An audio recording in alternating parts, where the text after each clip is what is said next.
welcome to the Emerald City Video Podcast. I'm Russ, and that's Zach. Hello. Hey, this is Zach here. So this episode went really quickly off the rails. We didn't actually talk about the things that we say in the opening we're going to talk about. That's a whole different episode, which has already been released. So we just decided, screw it, make this episode a special one just for subscribers.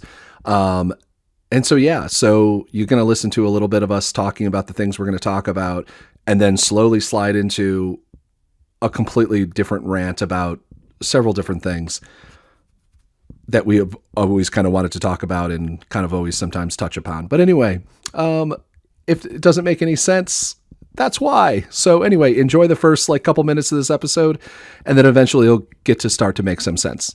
Hello. That's all right. That's all right. It was already a weird intro because it's Happy New Year is the theme of the. But yeah, we were gonna just kind of look at some of 2024, and we've been really irregular this year. Need to get more fiber, but Damn it. I was gonna make that joke the moment you said it. So, but we wanted to at least kind of do a low key. Best of the whatever, which will probably be all over the place, and because it's not super organized, I basically just have my letterboxd open to see, because I know that you wanted to talk about basically the best stuff we watched, not necessarily the best new stuff. Yeah. I am missing so much. I went through and just did what I've seen this year, and then just on Wikipedia, just a list of everything that I've seen. I'm like, I saw this, missing a whole bunch of stuff. It's also I could tell that Wikipedia is also missing a ton of stuff, which is very interesting. Because usually it's not. Usually it's pretty good, but pretty mainstream stuff that I thought came out or maybe didn't. But yeah, no, I also have been very bad about my letterbox about logging stuff I've either seen for the first time this year. That's one of my my resolutions for next year is to actually do it, mainly just so that for my DVD collection, since I'm starting to get really focused on physical media as nothing seems to be around anymore. Of course, at the same time that everyone's stopping making DVDs and DVD players or Blu-ray, 4K, whatever. And I'm realizing wait, there's a sale on this DVD, but I think I still own this, or I think I own a version that I'd be okay with, and what anyway. But yeah. So. I did pretty well this year of keeping my letterboxd updated because last year I did just an absolutely atrocious job. Yeah. And I kind of overcorrected this year, and I would just count literally everything and be like, okay, I'm gonna go in and log the fact that my kids made me watch this movie 6 times. Yes. I think they should also have a way to be how many times have you seen it? You're a punch card kind of thing where it's just yes, I have seen, I'm not happy to admit it, but I have seen Godzilla. Actually, Godzilla -1, I'd be very proud of saying that I've seen a bunch of times, but I've only seen it twice actually at this point. Yeah. So. Inside Out 2 was one of the big ones for me this year because Daniel loved it, and it wasn't my favorite. And I know everybody loved that movie, but I was never a big fan of the first Inside Out. I didn't think it was one of Pixar's better movies.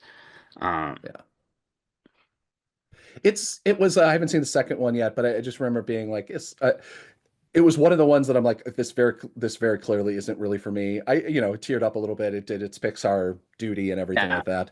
But it wasn't one that I'm oh, okay, it's not WALL-E and it's not Toy Story when it came out or something like that. But yeah. I feel like for me, and this kind of speaks to the new one too on some level, but I feel like part of my issue is that it was, I think, the last of the, hey, what if insert noun here could talk? Because it was you had Toy Story and you had Cars and you had A Bug's Life and you had, and it was for a while there, the entire premise of Pixar was just what if everything was sentient? And what if you lived in a hellish world where everything was watching you all the time and commenting and anyway. But so and I know it's more than just that, obviously, but I think at the time when I first saw it, when I was 28 or whatever I was when that came out. Um, I was kind of over the what if X could talk premise for Pixar. Yeah. Um, and so I also think honestly that for the most part, um, the idea of Pixar's golden age is rose-tinted glasses. I do think that most of the new movies are just as good, if not better, than Yeah. the first installment in most of the original franchises.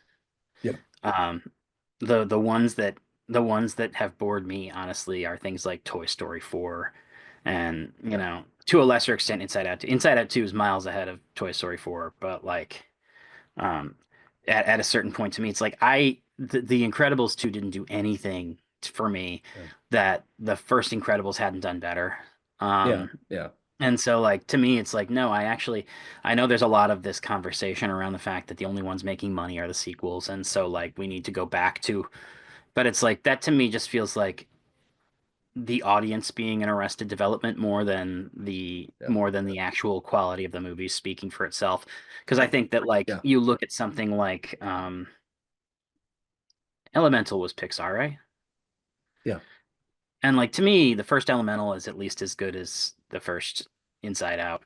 Yeah. Um, There's a second Elemental. no, I'm Okay, like I was I'm just like, wait a minute, trying to like, do a did I? one to sorry. I'm My just trying to do fingers a are 1-to-1 far from the comparison. pulse of the community. Anyway, but yeah. Yeah. Um, Mhm. But anyway, like, yeah, so all of the things that I would have had to watch 6, 8, 12 times. We watched Harold and the Purple Crayon so many fucking times, man. So sorry. Uh, Are your kids yeah, that's anti-vax now? not one of the best ones. Yeah. Um, that's, Also you not. know, the fact that Levi is a nut hurts even more because I loved Chuck. Yeah. Um, and I really thought he was great in Shazam, honestly. I mean, Yeah. it's Shazam was kind of iterating on Chuck. Like, Yeah. obviously, he was more of a literal man-child in Shazam than Yeah. he was in Chuck. But you look at this year was Shazam 2, or was that last year? I think it was last Christmas. I think it was last Um, year. Yeah. but like, you look at Shazam 2 and then Harold and the Purple Crayon coming out within like 4 months of each other, and you're Yeah. just like, okay, now you're just self-parody Yeah. because it's Yeah. like you went from like, oh no, it's a degree more childlike, Yeah. going from like the man child of Chuck to the child of Shazam. Yeah. And then like he's just done like 5 Shazam like knockoffs in a row. And Yeah. then but so like him like his voyage into oblivion has bummed me out more than most because I'm just like, no, I actually liked that dude. Like I've met that Yeah. dude. I thought he was a relatively decent guy. Obviously, I always knew he was like a conservative Christian and potentially kind of somebody to watch out for. Yeah. Um, Yeah. but like he was also very supportive of gay rights and you know he's not like that kind of Christian. Yeah. Hollywood, Or basically Hollywood Christian, yeah, Hollywood Republican, where it's just like, no, you're okay with it. I mean, like, I don't know her personal politics beforehand, but like Gina, not Gina Gershwin, Rodriguez. Oh, no, uh, Mandalorian, I know. yeah, yeah, like she was. I liked everything, even her Soderbergh film, which nobody liked. That's one of my Yeah, favorite films, like hands down, one of my favorite Soderbergh films. Like because it's so I don't know. I think the editing's fantastic, the filmmaking's great. She is exactly what she needs to be, kind of yeah, in the film. Like she's nothing, you know. You're not like, oh, she's not yeah, winning an award with this, but she is fighting, and it's believable. That's one of the biggest yeah, things. Like, um, uh, but yeah, it's depressing too. It's just like I don't know. There's like I think that people really overplay, shockingly, conservatives really overplay what I don't know how we got. We're supposed to be talking about year end anyway, but people really overplay like how liberal like actors are so loud about their liberals. I mean, like yeah, George Clooney funds drones that go over Africa, over the Sudan to track genocides and things like that, yeah, and he's not I don't ever remember other than like obviously he did the op-ed, so obviously he's the yeah, worst example that I could have possibly brought up right now, but like I never hear about his politics otherwise other than other people complaining about his politics being the liberal whatever the yeah, elite, and it's just like his wife is a is a war crime prosecutor basically, yeah, and like if anyone could talk about politics, I'm sure he at least residually knows enough, you know. I mean yeah. he's also a smart guy, but like he doesn't Right. make even his films aren't that are directed by him, everything like that, are about historical figures within the Yeah. context of them. It's not like anyone's making, I don't know what the like the right wing or that the liberal version of the right wing film is, because like Yeah. I listened to this great podcast, I've talked about it before, God Awful God Movies. movies. Yeah, where they review basically conservative and Christian cinema. Yeah. Um, a lot from just, is it good movie? Like, is it good Right. film? And no, they're not, because they're so Yeah. ham-handed on pushing their politics, and it's something that they do. Mhm. And they think that like, I mean, I guess Barbie is like an example of like that's something that's like really pushing politics and like making thing, but like that's about it. Like I watched like it's like, I'm just looking at my like films that I've from Letterboxd or whatever, Poor Things, Yeah. where it's just like made by a liberal. Everybody everybody in that film is basically a progressive lefty, and Yeah. I have a lot of, I think I don't know if we did a podcast about that one, but I have a lot of problems with the politics of that film, even though Yeah. everybody else thinks it's this great feminist film. I'm like, it's Lolita.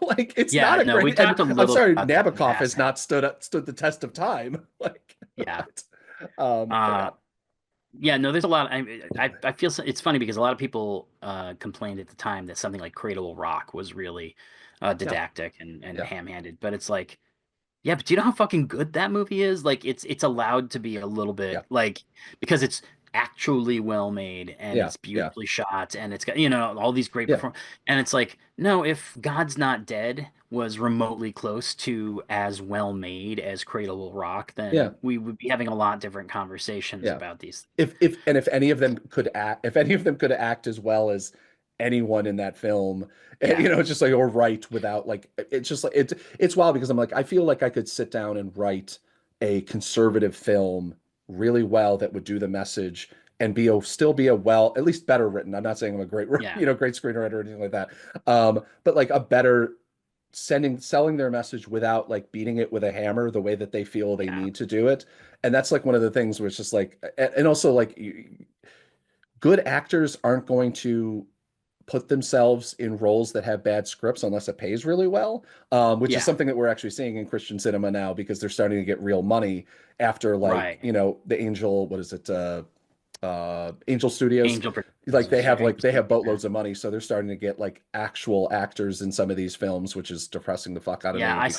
I saw some terrible like if somebody on YouTube was like Mhm. reviewing some terrible Christian like movie and it was like somebody running for Congress and his opponent, the straw man liberal, was Ray Wise.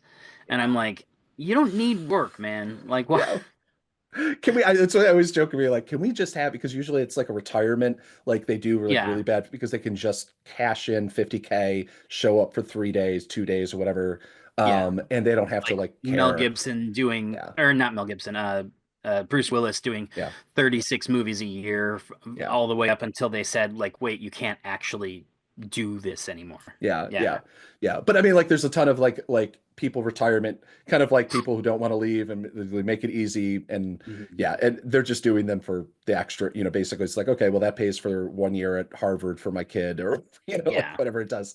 But yeah, no, it's depressing. I always feel like we should set up a fund. Like, and Yeah. just be like, I will pay you, not like an anti-Kickstarter. Like, I will pay you Yeah. not to do this project. Like, Yeah. Yeah. that'd be great. I don't know how that exactly would be distributed, considering I would just, if I was an actor, then I'd just be like, hey, I'm going to show up in the next, the next God Yeah. is Dead. We're on four. The next one's going to, there's three of them. So it's going to be fourth. The next God is dead if you don't give me 200, like Yeah. George Clooney just ransoming people. Uh, Anyway, well, that's what anyway, would yeah, happen. What would yeah, happen is that you'd find some grifter agent who like, yeah, no, yeah, this is just what we do. Like yeah. you don't have talent, you can't get cast anywhere. We're Mhm. just gonna tell people that we're doing this movie. Yeah, yeah. It's kind of like the like, to me it was when, it's like certain film, the ruin my childhood films, like for Yeah. me, in Indiana Jones 4 was bad. I love 5. I actually have the Mhm. disc somewhere over here. And but it was just like, I would have paid a large amount of money to not have that film be made. and Yeah. then to like skip it over or something like that and be like, can we just like erase that from history? I hate that I'm gonna have to when they finally put out the like the 5 movie box set, Yeah. which weirdly they haven't yet, as far as I can tell. Um, and like that, like I'm just gonna have that fourth one. I'm just gonna disappear it and like put a second Yeah. copy of the third one in or something. But No, I have the same thing. I think we talked about this at one point. I don't know yeah, if that was an episode that ever got made, but like yeah, it's that thing that it's the same thing. Like I don't love the new one, but I think it was perfectly serviceable, and I think it was exactly like they did exactly what they set out to do. yeah. Um, Finally broke down and bought yeah. it.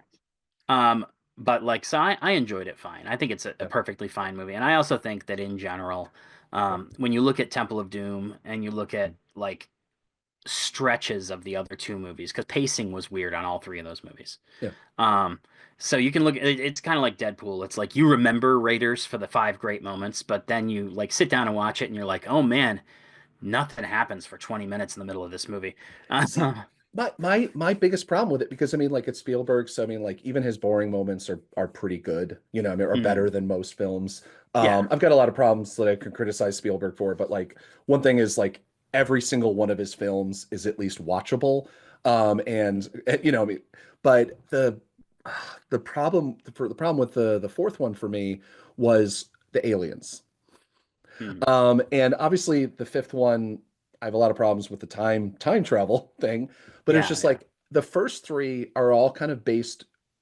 To me, I have like a theory of in my brain. I had a theory of like, okay, what's the oh my God, was a separation of what's that phrase? Church Um, and state. no, separation of church and Indiana Jones. No, the suspension of disbelief. That's the word I Oh was yeah, looking yeah, for. The suspension of disbelief of the Indiana Jones kind of world films was that like they're built within religious ideas, yeah. and like basically if it's something that's religious, it could be done.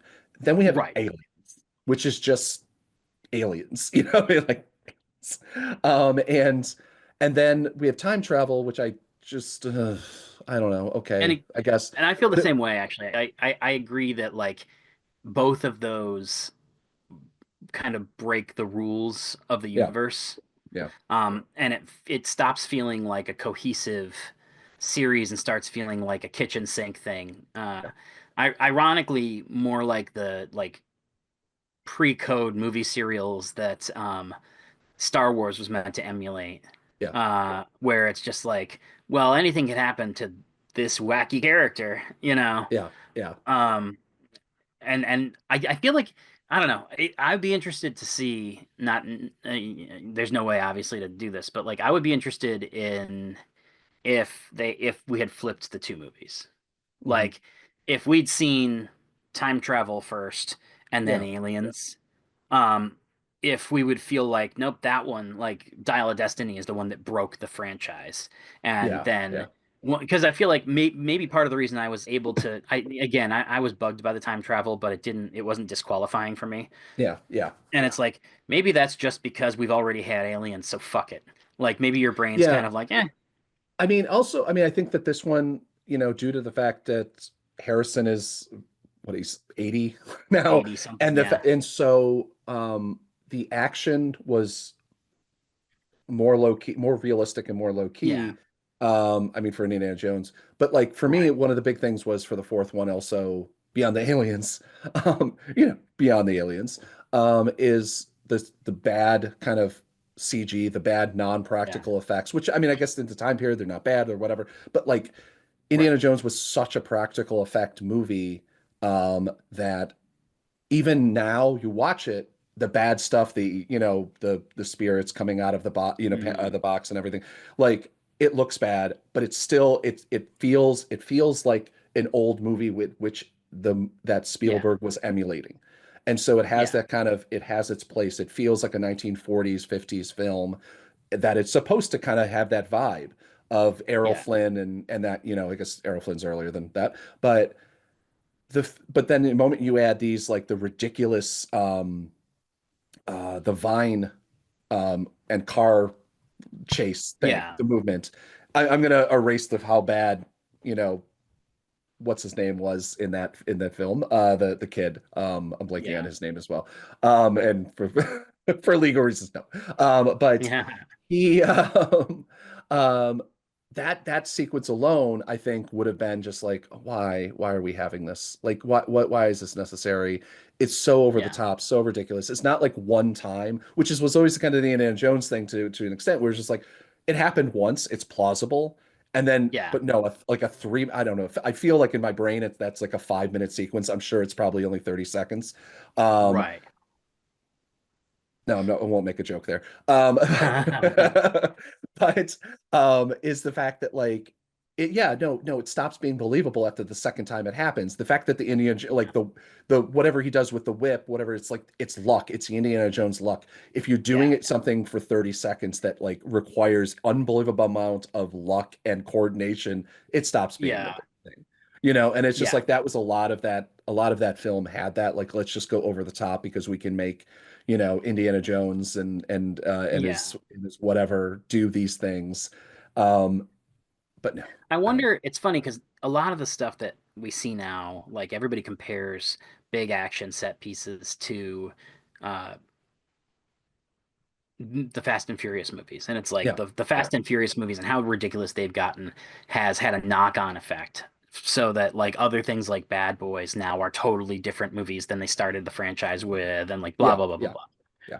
I wonder, maybe it's Mission Impossible. I wonder what you would attribute something like that to with Indiana Jones 4. Because it's like Mhm. there wasn't, like, I don't remember what else was going on at the time that was pushing everything to be so over the top. Yeah, But yeah, definitely like right around that time, you started to get a lot of franchises that were just going nuclear. And honestly, it might just be as simple as like visual effects had started to look so good that you could get yeah. away with it. It might not even be a cultural thing, it might be a technological thing.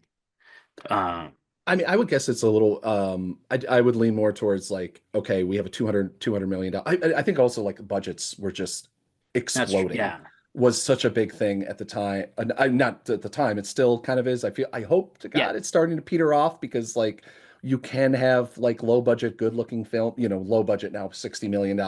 Right. Yeah. Um, but and like I think again, to me, this I also have my other thing where it's just like the moment that one of the reasons I don't like Scorsese's later films as much as I like his earlier films is the fact that and same thing with Tarantino, is this kind of the moment they get the auteur ability to do whatever the fuck they want and they start producing their own films. Nobody is saying, like, Terry Gilliam is one of the greatest examples I think of all time Yeah. of that, is that I think that Brazil is a better film because I hate to say, and this is probably the like my like 2000 Zach Roberts would have punched me in the face Yeah. if I said this, but I think that the potentially the studio made it a better film because it kept it a little bit more watchable. And then Right. you start No, getting some of his more insane films, like Tidelands or whatever, which I love yeah. Tidelands. Don't get me wrong.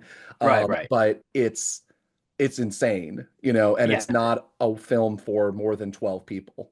And I think like the thing with Scorsese is, and he's kind of like Scorsese and Tarantino, two that you started with are the two biggest examples of this, Yeah.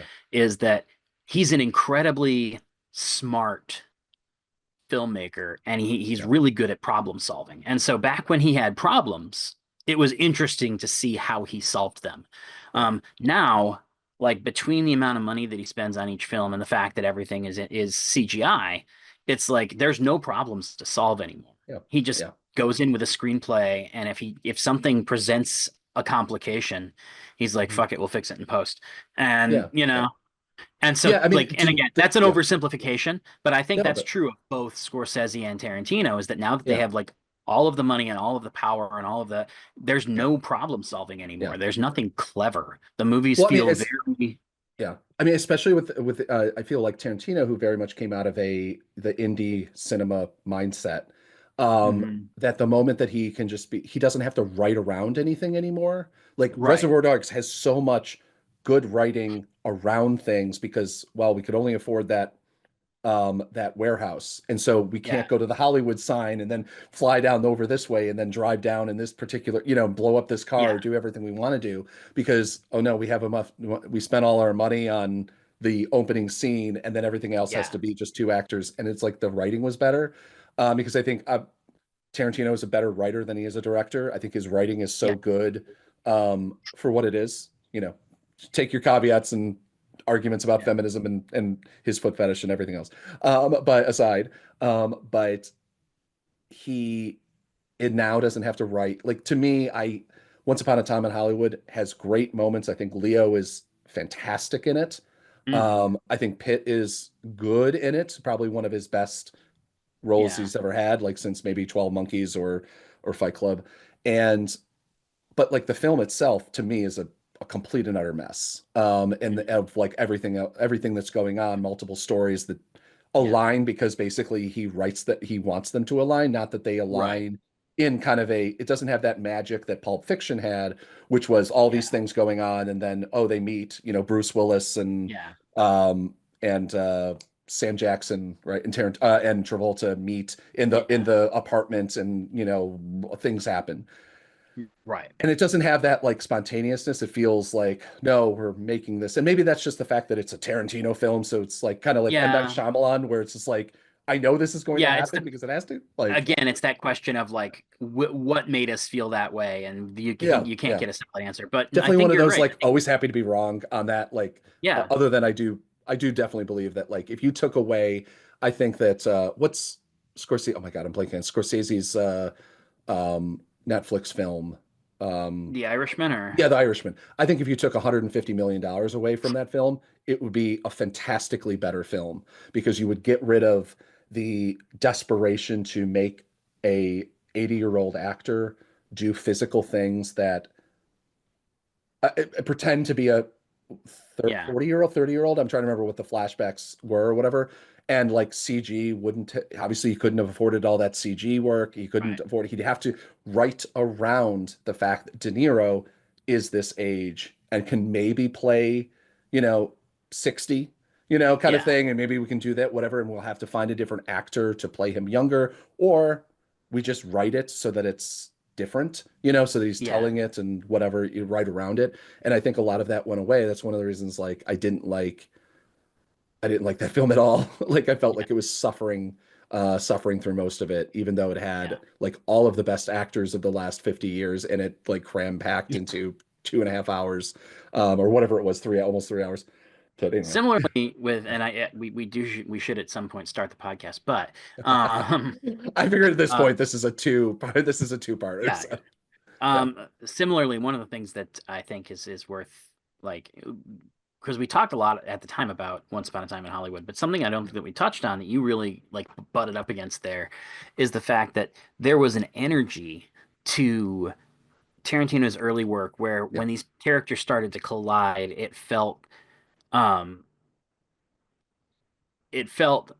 like a coincidence. It felt like they just existed in the same.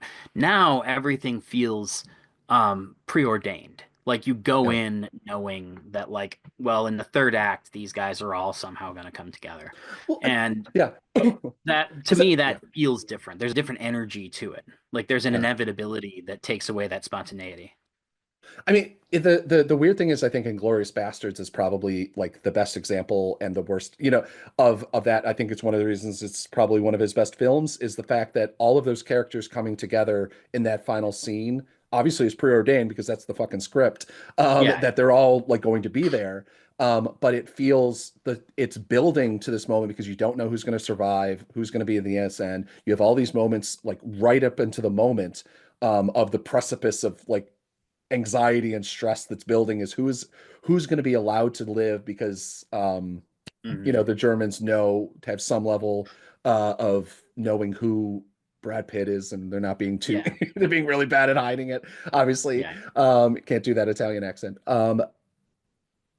but it still holds because it has to me, to an extent it has to be that way, but also it's just good fucking writing, and it's bringing us to that point that obviously we didn't know up, I think maybe let's say 25 minutes before in the story, we didn't know that Hitler and all of his crew were going to be in there and that we were going to be it, which is one of the great, it's almost M. Night Shyamalan ending where it's just like, you didn't know the fact that like, oh, I didn't know this is going to be a rewriting, because I remember going into Inglourious Bastards and not knowing that it was, oh no, they kill everybody. I Yeah. didn't know that they were going to rewrite history, you know. And I think it's missing that. I mean, and maybe it's partially because with Once Upon a Time in Hollywood, they're writing, you know, a much lesser known tale. Obviously, I don't know Yeah. what else. We all know how Hitler died. I think as long, you know, of a Yeah. Yeah. certain age, at least you kind of know, you have had that history education. You know, he died in a ditch shooting himself and then lit on fire Mhm. the way he should have. But obviously, Tarantino's ending would have been much more satisfying, especially considering it was much earlier in the war and destroyed the Yeah. Nazi base and blah da da da da. But it is the fact that like with the Sharon Tate murders that I don't know. I didn't like I know of that story, but I Right. didn't read the book. I didn't read the books about it. I didn't read anything else about it. It seemed like such a horrific thing of Hollywood Mhm. history to fetishize in the way that Yeah. he did. And I think he really is like he's not making fun of it like Right. necessarily, but like I don't know. Like it just that was one of the biggest things that like it's such a horror. If you the basics of reading about that story are unfucking believable that a human being Yeah. could do, and a bunch of human beings, not just one, but a Yeah. bunch of human beings could do what they did. And to make like kind of a mock movie about it and then have this like Yeah. random stuntman played by Brad Pitt, this gorgeous person, is the Yeah. person that kills everybody. And it just like I actually wish that like the film could have been um just Brad Pitt and Leo. Like I Yeah. find Leo's like arc so much more fascinating No, for than a sure. I failing agree. actor, and he's doing such a great job at it. Yeah. And we didn't need all of that other stuff. And but like Yeah, obviously, I don't know. honestly, like the Sharon T and I felt the same way. And it's funny because like obviously like um it's hard to be like, well, you were disrespectful to the when it's like the other thing is World War II and millions of people died. But But I also feel like it's an abstract idea. And same thing, it's an abstract, it's World War right. II. This is a thing, these people also like Hitler is like such a abstract figure that we Yeah. describe people as like Hitler. You know, we don't call Yeah. people, well, that he's very much like Sharon Tate or very much like Manson, you know, whatever. I mean, like we don't Yeah. really do that comparison level. Also, even Django Unchained, it's Yeah. slavery. It's this also this Yeah. abstract, horrible thing that people did. And that so Right. you can just kill it. You know, I mean, like you can just make up characters, you know, you can Yeah. make up what Hitler's like, you can make up what slaver you know, plantation owners are like, Yeah. and then kill them. And it's joyous, it's fun, Yeah. and it's great And I entertainment, you know? and I agree completely. You literally said exactly what I was about to say, which is the idea that like the personalization of it and the fact that Yeah, Sharon Tate was one person yeah, and it's a very specific story and it's like it it's a visceral thing yeah, that is not uh as like broad or cultural or abstract as these other big ideas that he plays with. And like I think maybe to Tarantino that is a an yeah, enormous cultural touchstone of a moment because Tarantino is obviously obsessed with Hollywood. yeah. Um, but I think to the average person, it's like you really kind of did a number on this woman's murder story. You know what I Yeah. mean? It's like I don't know. I We think, talked about that when we reviewed the movie a little bit yeah, about the fact that it just felt weirdly uncomfortable in a way that nobody really addressed in the reviews because everybody was so in love with the film. yeah, yeah. It's also one of those, like, I think that there's like, Tarantino is very much working video stores, to bring it back to our podcast of what we do. Well, why we do this to begin with is that there's always like, I feel like there's maybe three people. There's people who like, it's a job. There's people that Yeah. love movies and just love movies and the kind of other stuff, the gossip and the other shit, Yeah.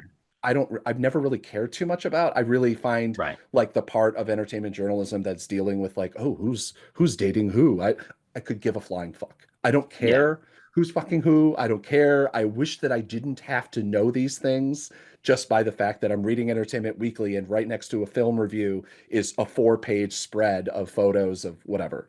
Um, and but like I feel like but then there's also the kind of that third person, which is the people that really obsess about everything. Obviously I would Mhm. never take away Tarantino's obsession with film, you know, movies. Yeah. He knows more shit than both of us probably combined on that shit. And but he also is the kind of guy that probably read was it Hollywood Babylon, that little book, Yeah. which I used to have a copy of it. I read it. It's fascinating to read, to old 30s and 40s and 20s. I think it was 20 to 30s, Yeah. Hollywood before the code kind of world, and like all the terrible shit that happened because it was just tons of money and tons of Yeah. people, whatever. And he's the kind of guy that like obsesses over that, and Yeah. these people aren't human beings, they're characters in his films that he loves. Yeah. And I think that's also just something that's like, I've always had that. I've always like, because you read a little bit, I mean, like I'm empathetic person, so like I Yeah. don't think of these people as characters in films that I like, and like they should be doing the thing that I want them to do, which is kind of, I was just poor James Gunn, who has to deal with the Yeah. Snyder Bros and releasing everything like that, reading the comments where it's like, these people are still on this. Oh my God. Oh my God. I can't believe it. I can believe it, but it's the fact that they I lost my train of thought. Like the fact that they just, I mean, it's like you can't find that these people are humans first and Yeah. actors, or whatever. It's something that like entertainment, working the red carpet lines and Yeah. chatting with these guys, and fantastic actors, or whatever, who, I find it hard. Obviously, it's tough to like review Yeah. some, it's like I just still always go back to the Black Lightning crew about how amazing Yeah. they were. And like they knew me like two Yeah. times, like I'm behind the camera, whatever. And like, you don't get that a lot. And it's just like the amount of like, humans that these are, even if they whatever. I Yeah. mean, I don't know. It's just like that's Yeah. kind of the I reason. tend It's like to I tend to go the other way and like yeah, over like like the thing where famously I cracked up Kevin Costner by mistake, because I asked him that one question that was like sarcastic, and he was fine while we were on camera, but then the yeah, very next person asked the question I'd been making fun of, and he started laughing for whoever that yeah, was, yeah, and like clapped me on the back. He's like, "Oh man," but like yeah, stuff like that. It's like, no, first of all, I think that's better video. Honestly, I yeah, think it always looks great on camera when yeah, you can just like have a human moment with somebody yeah, and not have to like badger them about like whether they're going to be in a sequel or something. yeah, yeah, But like so I feel like I sometimes overcorrect because I'm just like, no, like I'm here at work and I'm like, no, these are very much just people who I see at work. Like and part of that is like being numb to it a little bit. Like you're not, generally speaking, it's very rare that I'm like starstruck. And yeah, so it's like if somebody's just a person you see at work, it's just like, no, I'll make that dude laugh because like that's more fun than not. Like, yeah, you know. yeah, yeah. Um, No, for me, it's always like, obviously I don't do like a lot of the interviews, but anytime I have interviewed people, I'm like, I don't know why. Like, obviously there's tough questions. There's questions that are, yeah. like make them think, which I think, a lot of, especially when you're doing those um not either step and repeats, or also even worse, the what do they call black box, the Yeah, yeah. yeah, interviews where it's just like they're going to hear the 17th whatever. It's like trying to like come up with something tough, um like not tough and in like, oh, it's like, oh well, I'm confronting you with your Yeah, portrayal of this or whatever. But it's just like I also like usually the next day I'm interviewing some fucking Nazi. So it's just like, yeah. for me, it's just like, oh, I get to hang out with like relatively nice people. Yeah, yeah. Like worst case scenario, I have to eat a salmon bagel with that Yeah. claims that he put his foot on or something, and you're just like, Yeah. which like, but yeah, no, I just don't understand Funny in people. hindsight how weird almost everybody in fucking Sorry to Bother You turned out to be. Yeah, yeah. I mean that's that crew though. I mean, like that's, Yeah. yeah, how you have to bring. Boots Riley did a good job. Yeah.